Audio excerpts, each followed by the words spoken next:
राजा चित्रकेत से कहा तुम्हारी पत्नी के गर्भ से एक पुत्र होगा जो तुम्हें हर्ष और शोक दोनों प्रदान करेगा। और ऐसा कहकर अंतर्ध्यान हो गए। चित्रकेतु को एक बात केवल सुनाई दी, तुम्हारे पुत्र होगा। 1 करोड़ रानियां थी, अन्य रानियों के हृदय में बहुत ही संगोष्ठी बैठा ली अन्य रानियों ने, और कहा कि अगर राजे कुमार मार दिया जाए तो कृतद्युति जो फूली फूली घूम रही है, नन्हे राजकुमार को मारने का प्लान बना लिया, संकल्प कर लिया।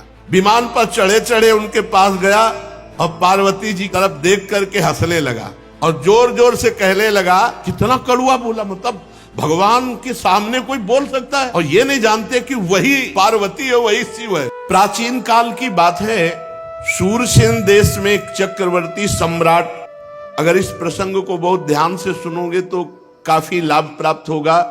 मोह का नाश करने वाला बहुत उत्तम प्रसंग है, अहंकार का दमन करने वाला बहुत उत्तम प्रसंग है, भगवत प्राप्ति के लिए बहुत उत्तम प्रसंग है। प्राचीन काल की बात है, शूरसेन देश में चक्रवर्ती सम्राट महाराज चित्रकेतु राज्य करते थे। वो इतने धर्मात्मा थे कि बिना जोते बोए पृथ्वी अपने आप अन्न देती थी, अपने आप रस देती थी, अपने आप फल देती थी। गेहूं बोने की जरूरत नहीं, अपने आप जैसे जंगली फल फूल होते हैं ऐसे सब अन्न रस फल फूल होते थे। धर्मात्मा राजा की ऐसी राज्य वृत्ति में स्वयं पृथ्वी सब फल फूल अन्न रस देती थी बिना जोते बोए। और उनके 1 करोड़ रानियां थी, संतान नहीं हो रही थी तो रानियां बढ़ाते चले जा रहे थे, और किसी में भी ऐसी सामर्थ्य नहीं कि संतान उत्पन्न कर दे। इसका आध्यात्मिक भाव समझ लीजिए, चित्त ही चित्रकेतु है और उसकी करोड़ों वृत्तियां ही रानियां हैं और उसका फल भगवान की प्राप्ति है। अगर वृत्ति भगवान में नहीं लगी तो व्यर्थ ही है।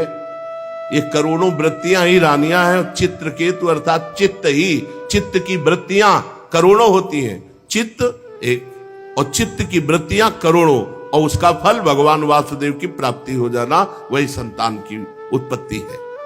किसी में भी फल उत्पन्न करने की, संतान उत्पन्न करने की योग्यता नहीं रही। रानियां बढ़ती गई 1 करोड़, कोई संतान नहीं, कोई गर्भ धारण करने की सामर्थ्य नहीं रख रही थी। चित्रकेतु के पास किसी बात की कमी नहीं थी, सुंदरता, उदारता, युवावस्था, कुलीनता, विद्या, ऐश्वर्य, संपत्ति सब कुछ था, पर संतान नहीं। 1 करोड़ रानियां सब बांझ, बड़ी चिंता उनको हुई। सारी पृथ्वी के एक क्षत्र सम्राट, 1 करोड़ सुंदर रानियां, समस्त वैभव पर एक भी संतान नहीं।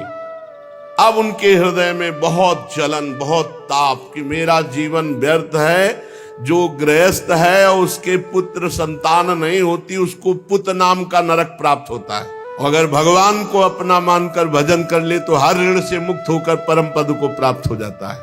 कल एक विदेश से आए हुए भगत थे, शायद ऑस्ट्रेलिया या कहाँ, ऐसे ही बोल रहे थे। कहे थे हम 2-4 साल से प्रवचन सुन, बड़े अच्छे साधक थे, तो उनका हम भगवान का भजन न करें, मेहनत से कमाते हैं, कभी कोई पाप कर्म नहीं करते, किसी से कोई मतलब नहीं है, अपने परिवार का पोषण करते हैं, जरूरी भगवान का भजन करना, फिर क्या हमें मोक्ष नहीं प्राप्त होगा? हम कहा नहीं, दुर्गति प्राप्त होगी। क्यों?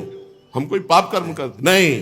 पर मालिक की संपत्ति को मुनीम हड़प ले तो सबसे पहले बुद्धि खराब हो गई। भगवान की वस्तु को तुम अपना मान रहे हो और भगवान का स्मरण नहीं कर रहे हो, भगवान को समर्पित नहीं कर रहे, अपराध है। नाथ सकल संपदा तुम्हारी, मैं सेवक समेत सुतनारी, और राधा राधा राधा, और सारे कर्म भगवान को समर्पित। अब मोक्ष हो जाएगा, अब कल्याण हो जाएगा। बोले नियत खराब ना हो तो? नियत तो पहले ही खराब कर दी। मालिक की संपत्ति को अपनी मान करके भोग रहे हो, नियत तो पहले ही खराब कर दी। यही बिना अध्यात्म के सूक्ष्मता को समझे जीव, ऐसा क्या भजन की जरूरत है? हम अपने परिवार, तुम्हारा परिवार है, तुमने पैदा किया है। 1 करोड़ रानियां एक भी पुत्र नहीं पैदा कर पा रहे। भगवान ने तुम्हें दिया, स्त्री दिया, पुत्र दिया, घर दिया, मकान दिया, दुनिया की सब संपत्ति तुम्हें जो दी, तो तदीयम वस्तु गोविंदम तुभ्यमेव समर्पये, उससे भगवान की आराधना करो, भगवान का स्मरण करो। अगर ये नहीं करते हो, नर्तन कर फल विषय न भाई, भजिए राम सब काम ध्याई, तो तुम्हारी नियत खराब है, तुम्हें दंड मिलेगा। बड़े अंदर से जल रहे महाराज चित्रकेतु की 1 करोड़ रानियां, एक भी पुत्र नहीं। जब कोई धर्मात्मा पुरुष परेशान होता है तो महात्मा से मिला दिया जाता है, या तो महात्मा के यहां पहुंचा दिया जाता है या महात्मा उसके यहां पहुंच जाते हैं। तो समर्थ अंगिरा ऋषि और देवर्षि नारद, ये विभिन्न लोकों में विहरण करने वाले महापुरुष, ये पहुंच गए चित्रकेतु के महल में। राजा ने देखा अंगिरा जी पधारे, प्रत्युत्थान अर्घादि अर्पित करके साष्टांग प्रणाम किया, बैठा ला, आतिथ्य सत्कार किया और चित्रकेतु जी चरणों के समीप बैठ गए। अंगिरा जी ने कहा कि राजा तुम दुखी से दिखाई दे रहे हो, तुम्हारा राष्ट्र, कोष, सेना, परिवार, ये सब ठीक है ना? कौन सी परेशानी, तुम चिंताग्रस्त कैसे हो? और राजन, सुखी वही होता है जो अपने मन को वश में कर लेता है। सब कुछ ठीक हो लेकिन मन वश में ना हो तो जलाता रहता है, उक्लेश देता रहता है। बड़े बड़े लोकपाल भले अधीन हो जाएं, लेकिन अगर मन अधीन नहीं हुआ तो वो असंतुष्ट जलता रहेगा। तुम संतुष्ट नहीं हो, क्या बात है? क्योंकि असंतुष्टता का कारण कामना होती है। तुम्हारे मुख पर चिंता स्पष्ट झलक रही है, असंतोष झलक रहा है, स्वयं तुम ही उसके कारण हो। क्या कामना कर बैठे हो? महाराज अंगिरा ऋषि तो त्रिकालज्ञ थे, पर उनके मुख से कहलाना चाहते थे। सम्राट चित्रकेतु ने कहा, भगवान, जिन योगियों की तपस्या, ज्ञान, धारणा, ध्यान, समाधि के द्वारा सारे पाप नष्ट हो चुके हैं, जिनका जीवत्व तो नष्ट हो चुका है, वो त्रिकालज्ञ होते हैं। उनको अंतर और बाहर दोनों बातें पता होती है, और वो बातें आपको पता है। मैं जानता हूं आप त्रिकालज्ञ महापुरुष हैं। ऐसा होने पर भी जब आप जानबूझकर मुझसे ही सुनना चाहते हैं तो मैं आपकी आज्ञा मान करके निवेदन करता हूं। मुझे पृथ्वी का एक छत्र साम्राज्य प्राप्त है, ऐश्वर्य प्राप्त है, संपत्तियां प्राप्त हैं, लोकपाल भी जिनके लिए लालायित रहते हैं ऐसे भोग प्राप्त हैं। 1 करोड़ रानियां हैं, फिर भी एक भी संतान नहीं। महाभाग्यवान महर्षि, मैं तो बहुत दुखी हूं। और मैं ही दुखी नहीं, मेरे पितर भी दुखी हैं, क्योंकि उनको पिंडदान नहीं मिलेगा। जब संतान ही नहीं तो क्या होगा? अब परलोक में मुझे नरक मिलेगा। ऐसी व्यवस्था कर दीजिए कि लोक परलोक मेरा सुखमय हो जाए। श्री सुखदेव जी कहते हैं, परीक्षित, जब राजा चित्रकेतु ने इस प्रकार प्रार्थना की तो सर्व समर्थ एवं परम कृपालु ब्रह्मपुत्र भगवान अंगिरा ने त्वष्टा देवता के योग्य चरु निर्माण करके उनका यजन किया। और चित्रकेतु की सबसे बड़ी रानी, जो सद्गुणवती और महान स्वभाव वाली, कृतद्युति उनका नाम था। महर्षि अंगिरा ने मंत्रों के द्वारा यजन किया हुआ चरु उन्हीं को केवल दिया, कृतद्युति को। राजा चित्रकेतु से कहा, तुम्हारी पत्नी के गर्भ से एक पुत्र होगा जो तुम्हें हर्ष और शोक दोनों प्रदान करेगा। और ऐसा कहकर अंतर्ध्यान हो गए। चित्रकेतु को एक बात केवल सुनाई दी, तुम्हारे पुत्र होगा। आगे की बात नहीं सुनाई दी, जो हर्ष और शोक प्रदान करने वाला होगा। महारानी कृतद्युति प्रसाद को जो मंत्र से अभिषिक्त था पाया और गर्भ धारण किया।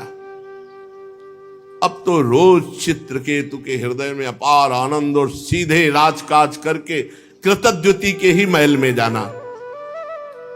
कृतद्युति का गर्भ शुक्ल पक्ष के चंद्रमा के समान दिनों दिन क्रमशः बढ़ने लगा। समय आने पर महारानी कृतद्युति के गर्भ से एक सुंदर पुत्र हुआ।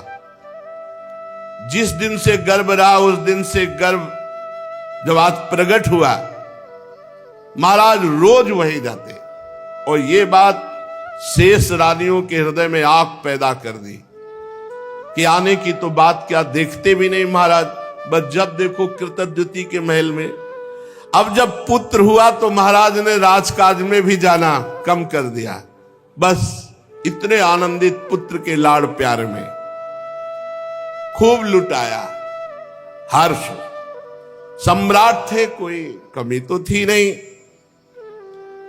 वस्त्राभूषणों से सुसज्जित होकर ब्राह्मणों से स्वस्ति वाचन कराया, पुत्र का जात कर्म संस्कार करवाया और ब्रह्म ऋषियों को, ब्राह्मणों को सोना चांदी वस्त्र आभूषण, गांव के गांव और घोड़े हाथी 6 अर्बुद गौओं का दान किया।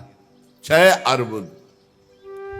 राजा चित्रकेतु पुत्र के लिए धान सब कुछ जो जो मांगा सब कुछ ब्रह्म ऋषियों को, मांगने वालों को जैसे मेघ वर्षा करता है ऐसे धन की वर्षा की चित्रकेतु जी ने, क्योंकि बड़ी कठिनाई और कामनाओं के बाद पुत्र की प्राप्ति हुई। महारानी कृतद्युति बहुत गर्व में, क्योंकि पुत्र हुआ तो उनका सबसे बड़ा सम्मान।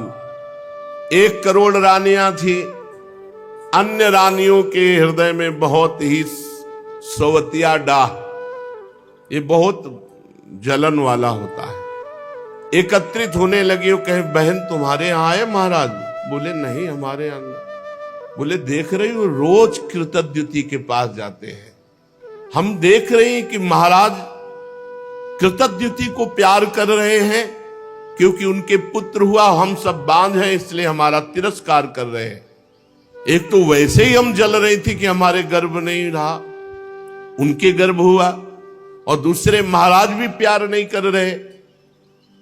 इतनी डाह पैदा हुई कि आपस में कहने लगी कि हम तो अभागिनी हैं ही, पर इनको भी सौभाग्यशालिनी रहने नहीं देंगी। बड़ा विचित्र है ये डाह जो है, ईर्ष्या जो है, ये बहुत जलन पैदा करती है और बड़ा अनर्थ करा देती, बड़ा पाप करा देती है। देखो ना, अब तो महाराज मुझे पत्नी भी मानने के लिए स्वीकार नहीं कर, सीधे बस कृतद्युति के महल में। सचमुच हम सब धिक्कार के योग्य हो गई। देखो हम तो दासियों के समान भी नहीं रही, हम लोग बड़ी अभागिनी हैं। बार बार तिरस्कार पा करके भी सह रही इस तिरस्कार। अब सबने कृतद्युति के प्रति द्वेष प्रकट किया, और द्वेष डाह से बुद्धि मारी जाती है। उनके हृदय में क्रूरता छा गई और सबने एक संगोष्ठी बैठा ली अन्य रानियों ने, और कर कहा कि अगर राजे कुमार मार दिया जाए तो कृतद्युति जो फूली फूली घूम रही है ये सब ठीक हो जाएगा। देखो ईर्ष्या कौन सा रूप धारण करती है। नन्हे राजकुमार को मारने का प्लान बना लिया, संकल्प कर लिया। अब प्रायः धायमा राजकुमार की सेवा में कई लगी रहती थी। एक धाय को संपत्ति और भय, संपत्ति दिया और भय कि अगर नहीं करेगी तो तेरे मृत्यु दंड दिलाएंगे। तो वो तो रानियां ही हैं, भयभीत हो करके बच्चे के दुग्ध में हलाहल जहर डाल करके पिला दिया गया। देखो ईर्ष्या के कारण इनको ये ध्यान नहीं रहा कि महाराज की हालत क्या होगी। अपने हृदय की जलन मिटाने के लिए कितना बड़ा अनर्थ कार्य कर दिया कि पूरे राज्य का भविष्य उन्होंने चौपट कर दिया। अब जब बच्चा सो रहा है तो नजदीक जाकर कृतद्युति लौट आती, हाल तो बहुत आनंद से सो रहा है, इधर उधर डोलती, लेकिन बहुत समय हो गया। तब धाय से कहा उठाकर ला बालक को, जो आ गया। धाय उस बालक को देखकर चीख पड़ी, क्योंकि अलग अलग धाय होती थी। पूरा नीला शरीर पड़ चुका था। हाय हाय चिल्लाने लगी और मूर्छित सी हो गई।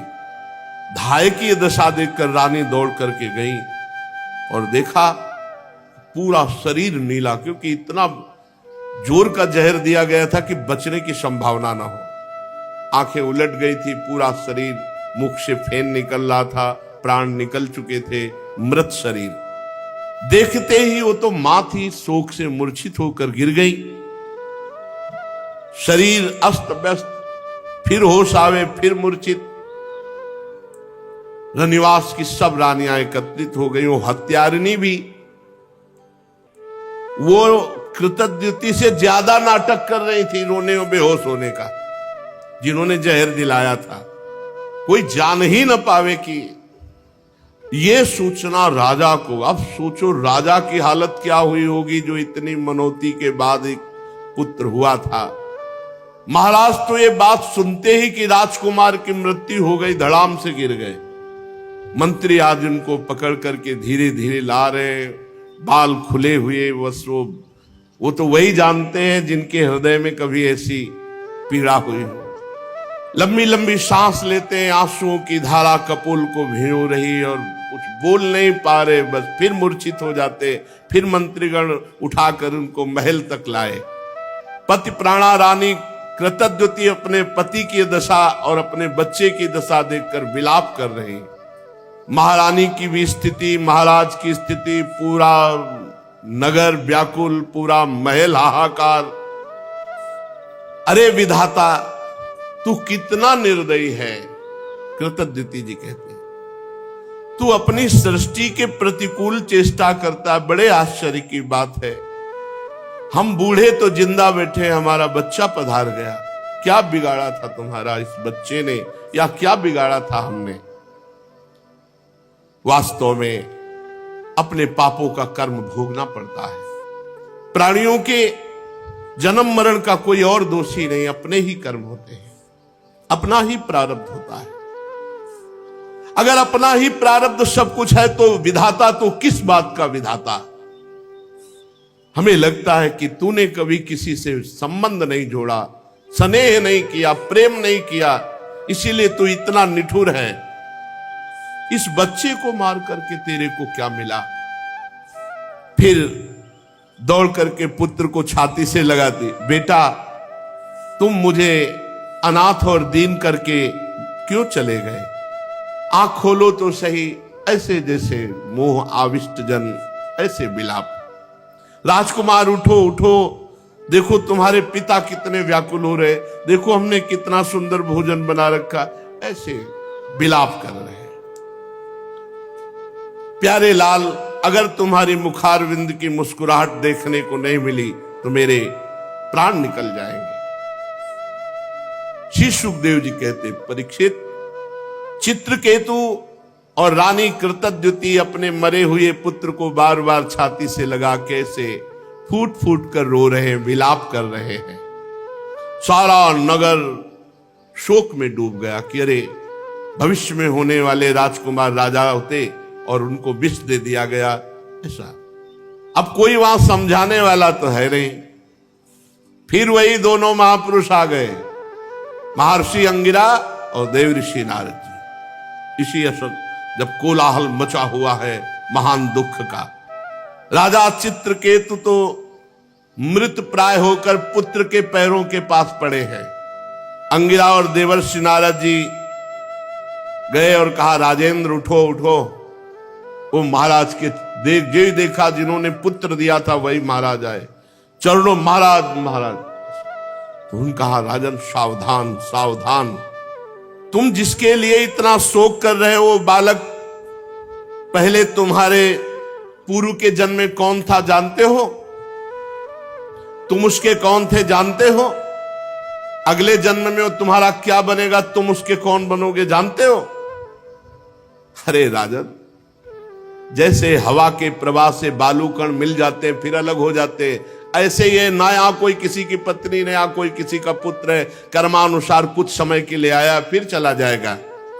जैसे कुछ बीजों से दूसरे बीज उत्पन्न होते और नष्ट हो जाते हैं, ऐसे भगवान की माया की प्रेरणा से कुछ उत्पन्न होते, कुछ नष्ट होते रहते हैं। ये चक्र चलता रहता है। सत्य वस्तु परमात्मा है। सत्य वस्तु ये पुत्र पत्नी व्यवहार नहीं है, इनमें विराजमान परमात्मा है। भगवान सबके अधिपति हैं। जन्म मृत्यु आदि विकार शरीर के होना है, निश्चित होना है, सबके होंगे, हम तुम भी जाएंगे। और उस परमात्मा का कभी नाश नहीं होता, अविनाशी का। राजन, जैसे बच्चे घर घरौंदे बनाते हैं, खेल खिलौने बनाते हैं, खेलते हैं, बिगाड़ देते हैं, ऐसे ये संसार का खेल है। वो भगवान इसको अपने आप में रचता है, अपने आप से खेलता है, अपने आप का विनाश करता है। तुम क्यों इतना विकल हो रहे हो? पिता की देह द्वारा माता की देह से पुत्र की देह की उत्पत्ति होती है। पिता, माता और पुत्र, इन तीनों में परमात्मा विराजमान है, कोई नहीं जान पाता। बाहरी दृष्टि से अपने संबंधों को मान लेते और जब समय आता है बिछुड़ते तो हाय हाय करते। ये सब अविद्या कल्पित, माया कल्पित है।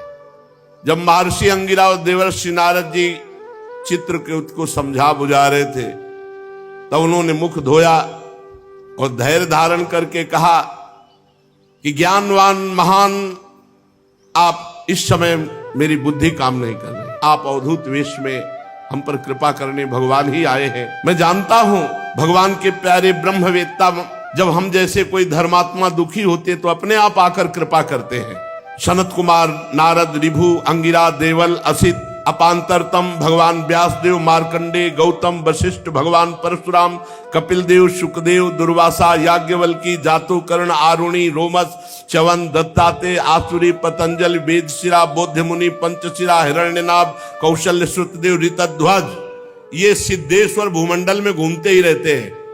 जब किसी धर्मात्मा पुरुष को कोई विपत्ति आती है तो किसी न किसी रूप में बदल कर आते हैं और उसका सहयोग करते हैं, ज्ञान उपदेश करते हैं। हमें लगता है आप लोग हमें ज्ञान उपदेश करने के लिए आए हो। तो महर्षि अंगिरा ने कहा, राजन जरा नेत्र खोल करके देखो, मैं अंगिरा ऋषि देवर्षि नारद है। जब तुम पुत्र प्राप्ति के लिए विकल होकर बोले थे, हम ही ने तुम्हें पुत्र प्राप्ति का वरदान दिया था और कहा था तुम्हें हर्ष और शोक होगा।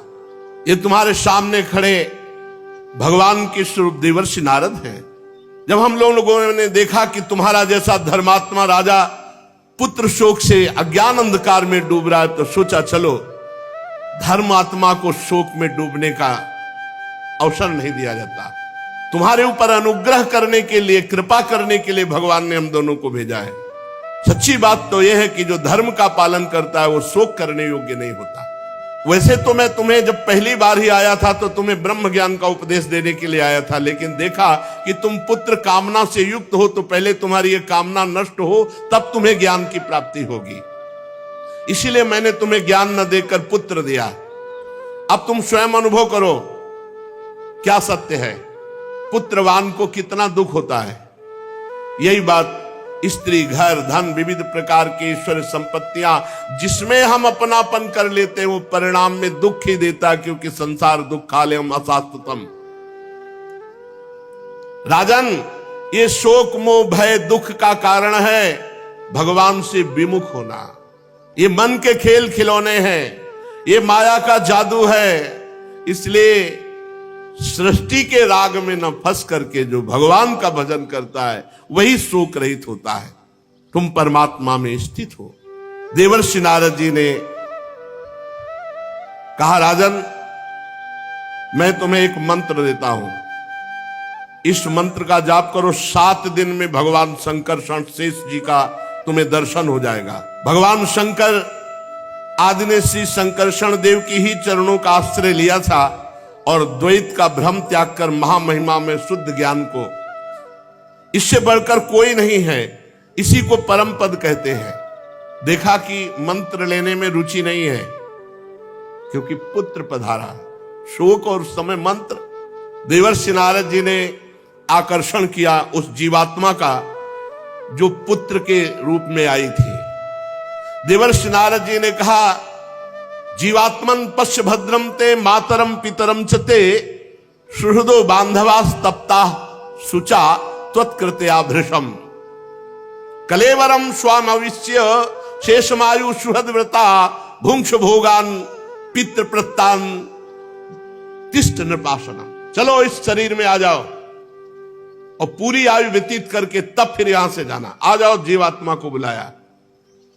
ये देखो तुम्हारे पिता कैसे व्यतीत हो रहे, माता कैसे, और सब पूरा महल कैसा रो रहा है। आओ और पिता के दिए हुए भोगों को भोगो, और मैं कह रहा हूं पूरी आयु व्यतीत करो। चलो अपने शरीर पे आ जाओ। जीवात्मा ने आवाज की, कहा, देवर्षि जी आप कह रहे हैं, आप कह रहे हैं कि मेरे पिता है, माता है। अरे इसके कितनी बार मैं बाप बन चुका हूं, कितनी बार इसका माता बन चुका हूं। ये मेरा माता पिता नहीं है। ये कितनी बार भाई बन चुका है, कितनी बार नाती बन चुका है, कितनी बार हमारा शत्रु बन चुका है।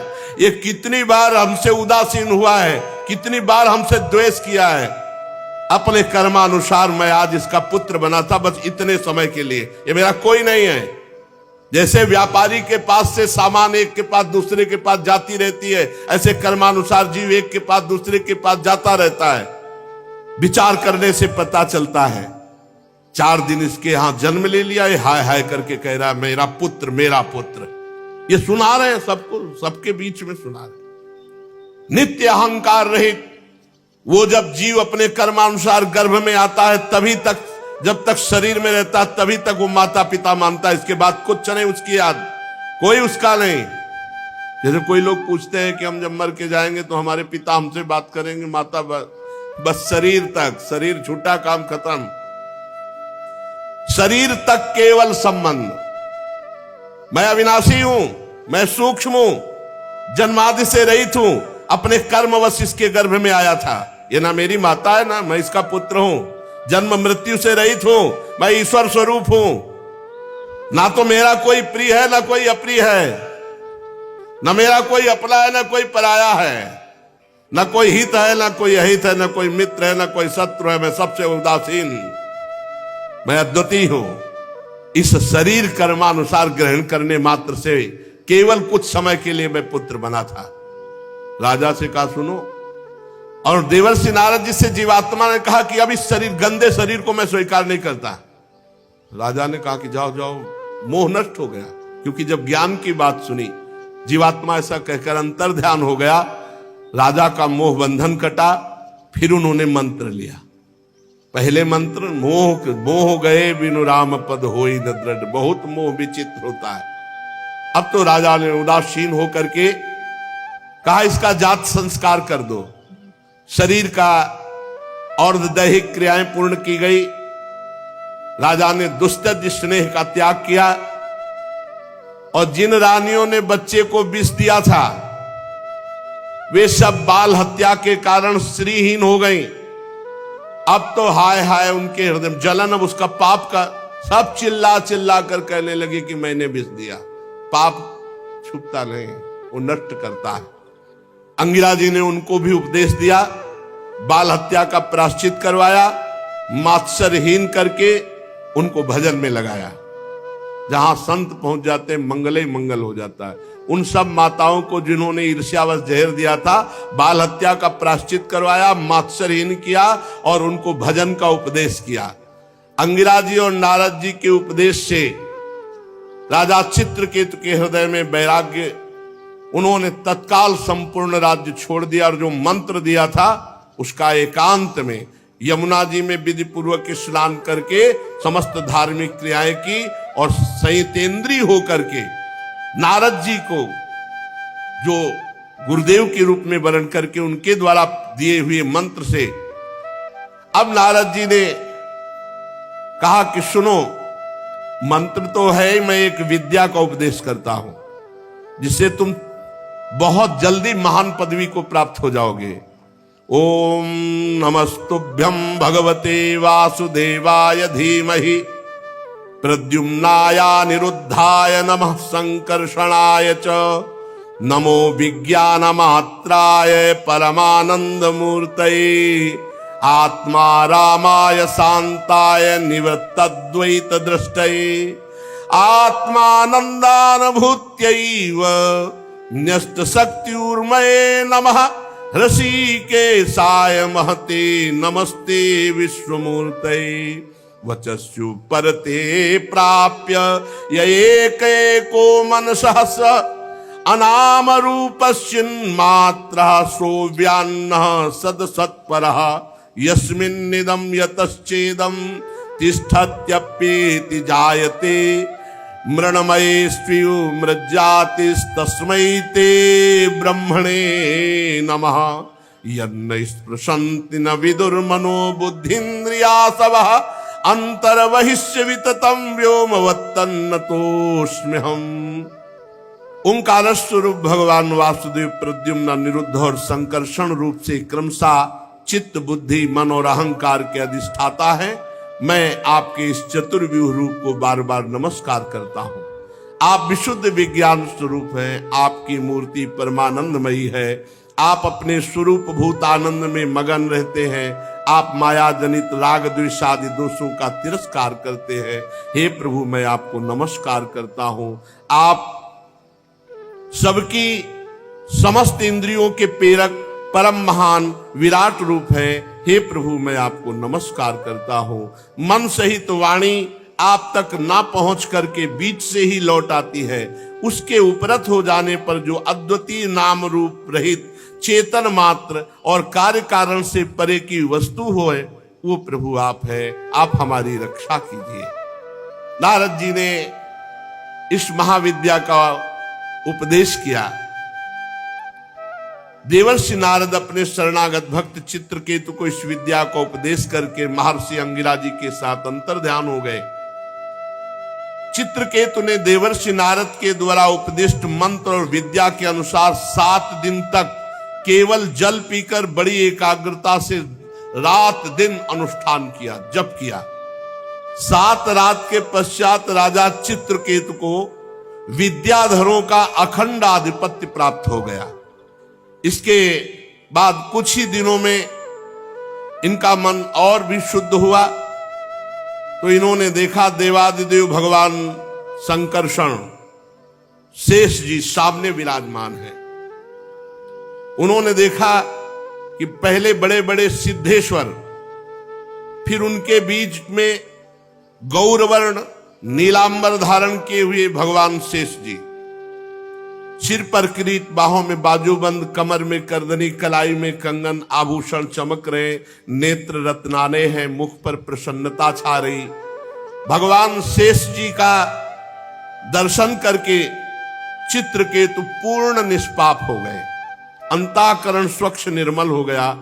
हृदय में ऐसा आनंद आया कि शेष भगवान के दर्शन से अश्रु प्रवाह होने लगा। रोम रोम आनंद से खिल उठा। आदि पुरुष भगवान शेष जी के चरणों में बार बार नमस्कार, आंखों से आंसू टपक रहे, बार बार भगवान के चरणों में प्रणाम कर रहे हैं। प्रेमोद्वेग से एक अक्षर भी नहीं निकला। बहुत देर तक वो रुदन करते रहे। भगवान शेष जी की कुछ भी स्तुति न कर पाए। थोड़ी देर बाद भगवान की कृपा शक्ति से उनमें कुछ बल आया। तब अपनी विवेक बुद्धि से मन और इंद्रियों को समाहित करके भगवान के द्वारा प्रेरित भगवान की स्तुति करने लगे चित्रकेतु जी। चित्रकेतु जी ने कहा, हे अजित, जितेंद्रियम समदर्शी साधुओं ने आपको जीत लिया है। अजित जिता सममति भी साधुभिर भवान जितात्मभिर भवता विजितास्ते पिच भजता मकामात्मनाम या आत्मदोति करुणः। जिन्होंने अपनी इंद्रियों पर विजय प्राप्त कर लिया है, जो सब में भगवान का दर्शन करते हैं, ऐसे संतों ने हे अजित आपको जीत लिया है। आपने अपने सौंदर्य, माधुर्य, कारुण्य आदि गुणों से अपने भक्तों को वश में कर लिया है। अहो आप धन्य हैं। जो पुरुष निष्काम भाव से आपका नाम जप करते हैं, आप करुणा परवश होकर अपने आप को उन भक्तों को दे डालते हैं। हे भगवान, जगत की उत्पत्ति, स्थिति, प्रलय आपके एक लीला विलास है। विश्व निर्माता ब्रह्मादि आपके अंश के भी अंश हैं। फिर भी वे पृथक पृथक अपने को जगत कर्ता मानकर स्पर्धा करते हैं। नन्हे से नन्हे परमाणु से लेकर बड़े से बड़े महातत्व पर्यंत संपूर्ण वस्तुओं के आदि अंत और मध्य में केवल आप ही विराजमान हो। छोटे से छोटे परमाणु में भी आप विराजमान हैं। अणुअणियान महतो महियान। प्रभु, कोई भी वस्तु ऐसी नहीं जिसमें आप न विराजमान हो। भाई यही बात समझ में आ गई तो सर्वत्र भगवान का साक्षात्कार। जो नर पशु केवल विषय भोगों में लगे हुए हैं, आपका भजन नहीं करते हैं, उनको नरक की प्राप्ति होती है। आप कह दो कि हम कुछ पाप नहीं, रह ही नहीं सकते बिना पाप किए। अगर भगवान का भजन नहीं तो बुद्धि शुद्ध नहीं तो पापाचरण तो होगी। और सबसे पहली बात, आप भेजे ही गए हो भजन करने के लिए मानव देह में। यदि सत्कर्म नहीं किया, भजन नहीं किया तो अपराध है, दंडनीय। ये भागवती का अपराध है। राजकुल का नाश होने के बाद जैसे उसके अनुयायियों की जीविका चली जाती है, ऐसे ही जो देवताओं की आराधना करते हैं, तो जब सृष्टि में उनका नाश होता है तो उनके आराधकों का भी नाश हो जाता है। हे परमात्मन, आप ज्ञान स्वरूप हैं। जो सकाम भावना से युक्त होकर के अन्य अन्य उपासना में लगे हैं, आपका भजन नहीं करते, वो जन्म मृत्यु के बंधन से कभी मुक्त नहीं हो सकते। जीव को सुख दुख की प्राप्ति कराने वाली ये कामनाएं ही हैं, ये द्वंद्व हैं। इसलिए हे अजित, विशुद्ध भागवत धर्म का जिसने आश्रय ले लिया, जो निरंतर भजन करता है, जिसके आप ही हो संग्रह परिग्रह अकिंचन है, जो आप में ही अपनी अहमता ममता समर्पित कर दिया है, वो इस आवागमन से मुक्त हो जाता है। अन्य कोई उपाय नहीं। जो भागवत धर्म का पालन करता है, जिसका सब कुछ भगवान ही है, जो रात दिन भजन करता है, वही इस आवागमन से मुक्त होता है। भगवान आपके दर्शन मात्र से मेरा अंतःकरण का सारा मल धुल गया। आपके अनन्य प्रेमी भक्त देवर्षि नारद जी ने मुझे जो जो कहा था वो सब ठीक वैसा ही मिला। हे अनंत, आप संपूर्ण जगत की आत्मा हैं, अतएव संसार में जितने प्राणी हैं उन सबका बल आप हैं। चाहे जुगनू हो चाहे सूर्य, जुगनू से लेकर सूर्य तक आपसे ही प्रकाशित है, अर्थात छोटे बल से लेकर बड़े बल तक आपके ही बल के द्वारा सब बलवान हैं, पर कोई ये जान नहीं पाता। प्रभु, आपकी चेष्टा से ही ब्रह्मांड में चेष्टा प्रकट होती है, बड़े बड़े लोकपालों में चेष्टा होती है और छोटे छोटे जीवों में भी चेष्टा होती है, आपके ही बल से। हे शास्त्र शीर्षा शेष भगवान, आपको नमस्कार है। मंत्र के प्रभाव से चित्रकेतु को विद्याधरों का अधिपति पद प्राप्त हुआ और भगवान शेष जी के दर्शन हुए।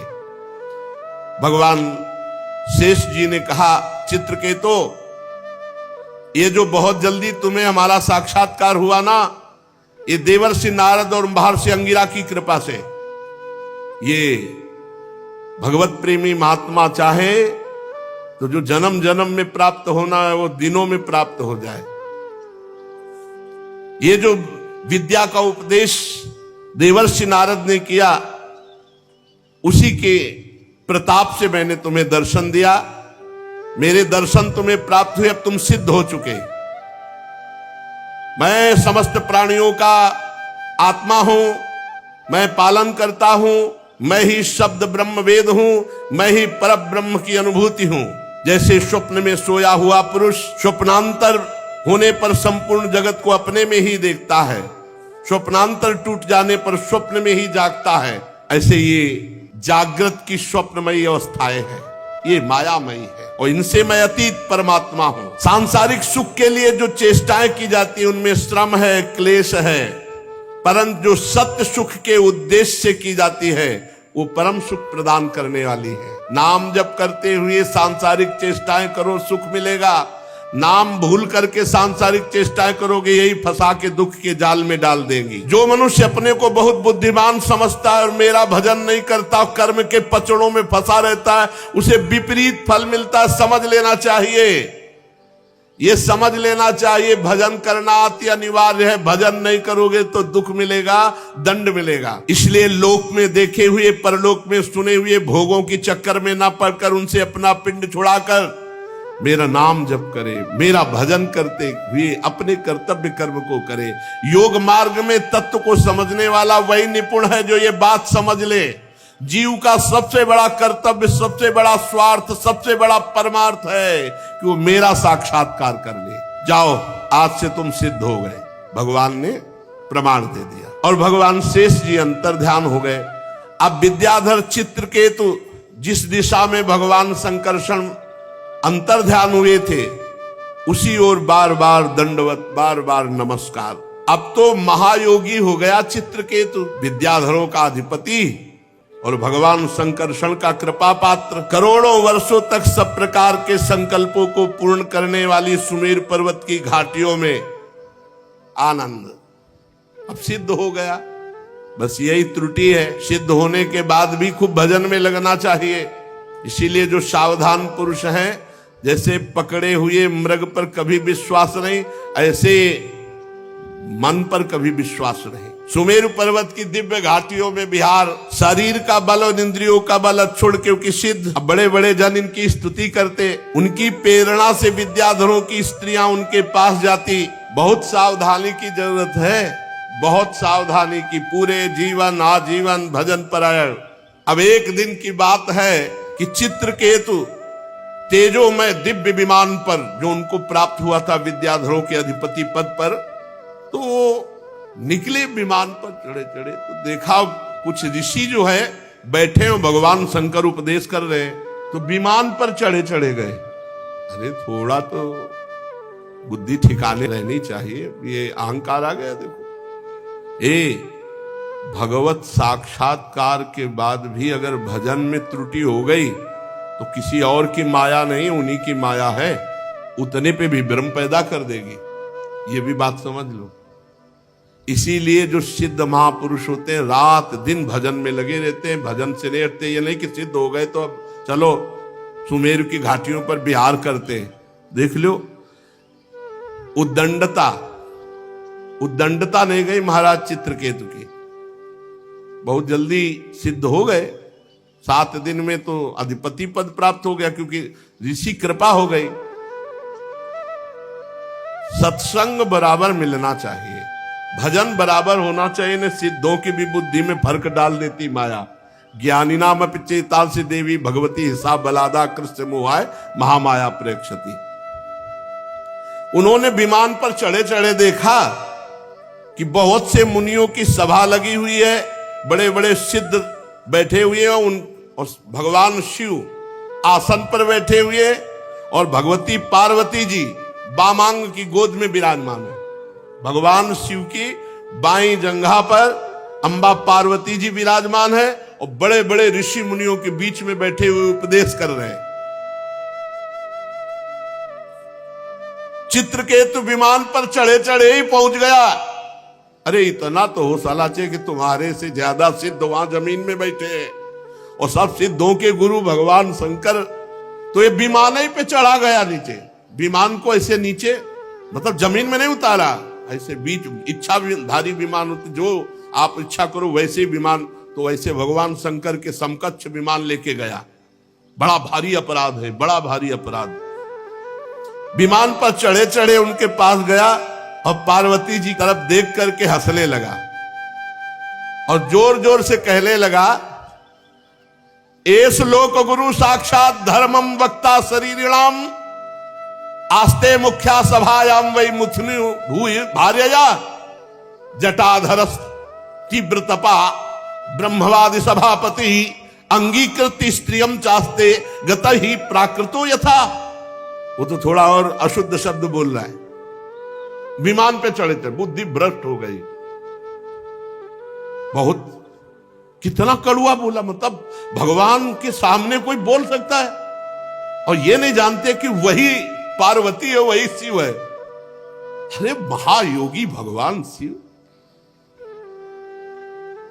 भगवान शंकर तो मुस्कुरा दिए, जैसे छोटा बच्चा कोई उद्दंडता पूर्वक बोले तो पिता मुस्कुरा देते ना। तो भगवान शंकर, भगवान अपि तच्छ्रुत्वा प्रास्या अगाध धीर नृपा, अगाध ब्रह्मबोध प्रदान करने वाले भगवान शिव तो केवल मुस्कुरा दिए, बच्चा है। चित्रकेतु अब भी कटाक्ष करके पार्वती जी की तरफ हंस रहा था। भगवान शिव शांत बैठे। सब ऋषि मुनि, अरे इसकी बुद्धि भ्रष्ट क्या बोल रहा है। अरे सनकादि अब ऋषि मुनि हुआ, कोई ये थोड़ी है कि सब सिद्ध भगवत प्राप्त महापुरुष वहां बैठे, ब्रह्मबोध चर्चा हो रही। चित्रकेतु को भगवान शंकर का प्रभाव नहीं मालूम था, सत्संग नहीं हुआ। बहुत काल सत्संग करने से तब बात भक्तमाली जी कह रहे थे, कहते बिना सत्संग के भगवान मिल सकते, उद्दंडता नहीं जा सकती। अगर साधु सेवन किया होता ना 2-4 साल, लंगोटी धोया होता महात्मा की, तो इसकी बुद्धि खराब नहीं होती। मंत्र दे दिया, 7 दिन में मंत्र के प्रभाव से विद्याधर का अधिपति बना। थोड़े दिन और जब किया, संकर्षण भगवान का दर्शन हो गया। अभी एक कुछ दिन रहता संतों के, नारद जी के पास, संतों के पास रहता, तो उद्दंडता ना रहती इसकी। इतनी बड़ी उद्दंडता।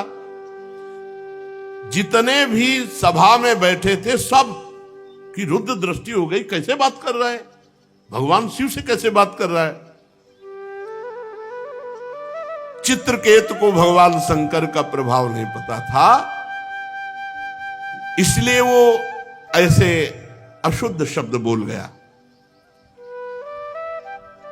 और उसको एक अहंकार हो गया।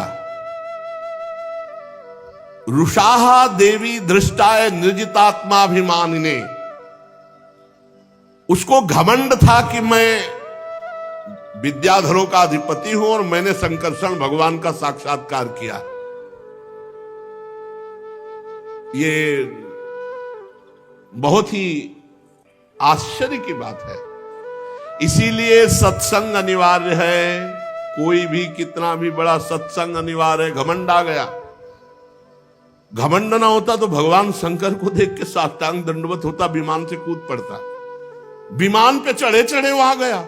पार्वती जी ने कहा, भगवान शिव तो कुछ नहीं बोले और सभा में सबको रोष था, लेकिन सब मर्यादित, बिना शिव आज्ञा के कोई कुछ कह नहीं सकता। तो पार्वती जी बोले, अयम किम धुना लोके शास्ता दंड धरा प्रभु, हम जैसे निर्लज्जों को दंड देने वाले तुम भगवान हुए हो। वो मुझे नहीं पता था कि तुम हम जैसों को दंड देने वाले हो। निर्लज्ज शासन करने चला है। जान पड़ता है ये जो सामने बैठे हैं ब्रह्मा जी, भृगु जी, नारद जी, सनक सनंदन सनातन सनत कुमार, कपिल देव जी, मनु जी, ये जो बड़े बड़े नीचे बैठे हुए भगवान शिव से सत्संग कर रहे हैं, इनको ज्ञान नहीं है। तू आया धर्म मर्यादा का उल्लंघन करने वाले भगवान शिव को उपदेश देने। ये ब्रह्मादि महापुरुष बैठ करके चरणों की आराधना करके उपदेश सुन रहे हैं। उन्हीं मंगलों को मंगल बनाने वाले साक्षात जगत गुरु भगवान शंकर का अपमान करने वाले तू शासन करने आया है। तू किनके ऊपर शासन की चेष्टा कर रहा है? तू दंड का पात्र है। उद्दंड माता जी ने कहा, तुझे घमंड हो गया है, दिखाई दे रहा है विमान में बैठा मूर्ख। भगवान श्री हरि के पावन चरण कमलों के सानिध्य में रहने लायक नहीं तू। जिनकी उपासना बड़े बड़े सत्पुरुष किया करते हैं, उनके सामने ऐसी उद्दंड भाषा। ए दुर्मते, जा, मैं साप देती हूं तो पाप में असुर योनि को प्राप्त हो। होश ठिकाने आ गए काल चित्रकेतु के, तत्काल होश ठिकाने। माता जी, दुष्ट, भगवान शिव पर शासन करने चला है। जा, आज के बाद किसी महापुरुष का अपराध करने की तेरी हिम्मत नहीं पड़ेगी। परीक्षित जे ही चित्रकेतु को शाप दिया, सो सारा घमंड का नशा उतरा, कूद पड़ा विमान से और सिर के बल भगवान और अंबा जी के चरणों, क्षमा करो क्षमा।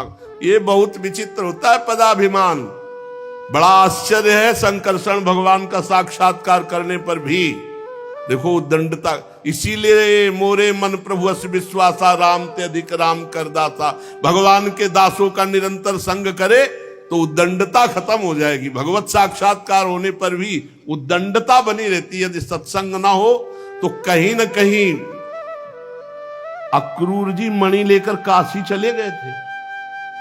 बड़ी ऊंचाई पर पहुंचे हुए को भी माया आकर्षित कर लेती, इसलिए रोज सत्संग, खूब नाम जप, भगवत लीला कथा श्रवण, ये एक तार चलना चाहिए। अंतर पड़ा तो सिद्धों को भी चपेट में ले लेती है माया, कोई साधारण नहीं। चित्रकेतु खोपड़ी के बल माता अंबा और भगवान शिव। अब चित्रकेतु हाथ जोड़कर बार बार कांपता हुआ, प्रतिगृहणामिते शापो मात्मनोंजलनाम्बिके। माता पार्वती जी, मैं हाथ जोड़कर आपका शाप स्वीकार करता हूं, पर आपको प्रसन्न करना चाहता हूं। माता, आपने जो शाप दिया मैं स्वीकार करता हूं, पर एक प्रार्थना है देवी। ऐसी भाषा बदल गई। अभी तक कैसे बोल रहे थे, बहुत गुस्सा वाली बात बोल रहे थे, उसमें जो लिखा हमने नहीं बोला। बहुत गुस्सा वाली बात बोल रहे थे। अरे भगवान शिव को ऐसे शब्दों से, पर ये दिखाया लीला में कि अगर भजन छूट गया, सिद्धों की गणना में आकर के मनमानी सिद्ध ही, तो फिर बुद्धि भ्रष्ट हो जाती है और कहीं ना कहीं अपराध बन जाता है बड़ों के प्रति। अब कह रहे हे अम्बा, जीव अज्ञान से मोहित हो जाता है। बिल्कुल सही बात है। संसार चक्र में अपने अज्ञान के कारण भटकता है, सदा सर्वदा सर्वत्र सुख दुख भोगता रहता। माता जी, अब हे देवी, हे माता जी, हे, अब भाषा बदल गई। माता जी, सुख दुख को देने वाला ना तो अपना आत्मा है और ना कोई दूसरा है, वही अज्ञान ही है। अपने अथवा दूसरे को सुख दुख का जो कर्ता मानता है वो अज्ञानी है, क्योंकि अज्ञान ही मूल इसका है। माता जी, ये जगत सतोगुण रजोगुण तमोगुण के स्वाभाविक प्रवाह में है। इसमें क्या साप, क्या अनुग्रह, क्या स्वर्ग, क्या नर्क, क्या सुख, क्या दुख, ये सब अज्ञान के खेल के कारण भोगना पड़ता है। ये माया ही बंधन मोक्ष और सुख दुख की रचना करती रहती है। माता जी, भगवान श्री हरि सब में सम मायादि मल से रहित है। उनका कोई प्रिय अप्रिय, कोई अपना पराया नहीं है। तथापि उनकी माया शक्ति से ऐसे कार्य बन जाते हैं जिनके कारण दुख भोगना पड़ता है। देवी, ये जो मैं विनय कर रहा हूं आपसे, साप से मुक्त होने के लिए नहीं कर रहा हूं। मैं ये चाहता हूं कि मेरी अनुचित चेष्टा, मेरी अनुचित जो बात हो गई, उससे आपको जो दुख हुआ उससे मैं क्षमा याचना चाहता हूं। भगवान शंकर अब बोले, माता जी से बोले, सुंदरी, दिव्य लीला विहारी भगवान के निष्प्रिय उदार हृदय दासानुदास की महिमा तुम अपने आंखों से देख लो। जो लोग भगवान के शरणागत होते हो किसी से नहीं डरते। भगवान शिव का कैसा अगाध, कितना प्रेम है हरि से, कि देखो महिमा देखो उनकी।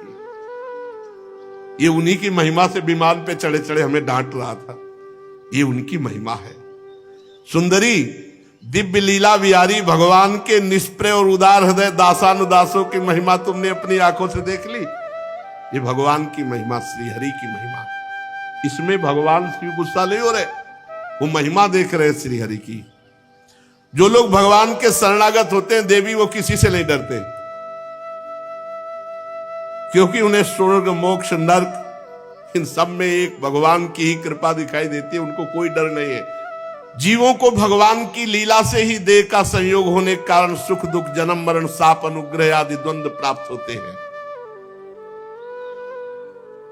भगवान शंकर ने बड़ा सुंदर उपदेश किया, जल्दीबाजी में उसका स्वाद नहीं ले पाएंगे, तो फिर शेष चर्चा आगे। श्री राधा वल्लभ लाल की जय।